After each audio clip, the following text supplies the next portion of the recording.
The six-eared macaque is one of the coolest and most interesting villains that Sun Wukong faces in Journey to the West. Also known as the False Wukong, he is essentially Sun Wukong's evil twin. This character is an exact copy of Wukong from his looks to his abilities. Monkey King! That was awesome! I can't believe you came back to... Oh, this is awkward. You're not Monkey King. I get that a lot. What is the actual meaning of his character?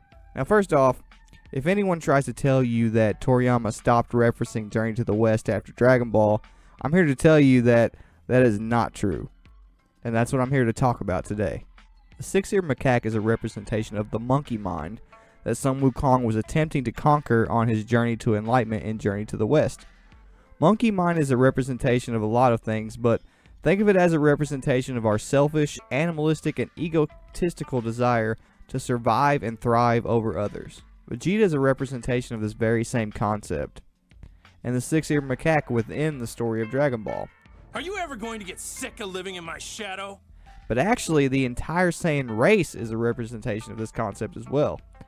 Vegeta just ends up embodying this concept over the rest. In fact, at the beginning of Dragon Ball Z, Raditz is a reference to this character, although short-lived and purposely so. The six-eared macaque is considered the brother of Wukong, but not just because he's a macaque, but because supposedly the macaque is someone Wukong knew in the past that he considered a brother. When Raditz first appears in Dragon Ball Z, he scoffs at the idea of Goku losing his Saiyan pride. Saiyan pride is a metaphor for the concept of monkey mind, which Goku, through the process of domestication, had conquered. And so, Goku is an example of what Wukong would be if Buddha and Tripitaka had his way and he found enlightenment. Now, the six-eared macaque is called that because of his ability to hear everything throughout the universe. And you might be saying to yourself, Toriyama obviously took that ability from Vegeta, if that's the case, but Toriyama has a cool way of transforming concepts, because not only did Vegeta have this ability, but all the Saiyans did through the use of, you guessed it, a scouter. Scouters were likely gifted to the Saiyans by Frieza, who, believe it or not, is also based on a character from Journey to the West who enslaved Wukong's kin, but we won't get into that today. But Toriyama makes many winks and nods at this ability through the scouter. Also, Sun Wukong's eyes had special abilities to gauge whether or not someone was a demon and things of that nature, which also, if you ask me, is the reason that the scouter has the ability to read people's power levels. That's just speaking to Toriyama's ability to cleverly recreate things to fit his sci-fi aesthetic in Dragon Ball Z. Now, what exactly did the six-eared macaque use his ability for?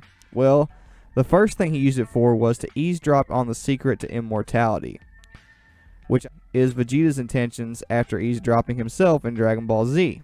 So, the character that Goku or Sun Wukong learns immortality from is the character that Master Roshi is based on, and Dragon Ball does make a small reference to this, because when Goku first meets Roshi, Roshi offers him immortality, but this was just turned into a gag by Toriyama. In the Saiyan Saga, when Vegeta first shows up, Krillin comments about how they have a huge demonic aura, and actually, Sun Wukong and the Macaque King, or the six-eared macaque, were both demons, so that's Toriyama making a clever reference to that. The six-eared macaque is famous for being able to perfectly mimic Wukong, but that's not necessarily because that's his intentions, although it is. Depending on the interpretation, it's because he is a literal representation of what Wukong used to be, which is why he has all of Wukong's worst traits. Again, the traits associated with monkey mind. He is a murderous, selfish, vicious killer with high standards for himself and others. He also wants to be superior to everyone, including Wukong himself. And Wukong early in his life was exactly like this. He was a vicious killer. He was a murderer. He ate his victims. He robbed. He killed. And Toriyama gave all of these personality traits to Vegeta on purpose. Another obvious reference is the six-eared macaque considers himself to be the true Monkey King. Again, he has a major superiority complex. This is very reminiscent of Sun Wukong. So much so that only the Buddha could tell the difference between Sun Wukong and the Macaque King. The first and second fight between Goku and Vegeta is a reference to the epic battle between Wukong and the macaque, which Wukong, of course, emerged victorious, symbolically showing that Sun Wukong had conquered that aspect of his personality, or the monkey mind. In Vegeta's case, however, he just gained respect for that aspect of Goku and the fact that he had discovered a new nature for the Saiyans, which fed into their goal of getting stronger. Now, Sun Wukong was born with godlike abilities, something that Toriyama went in the opposite direction for Goku, which I always thought was super cool.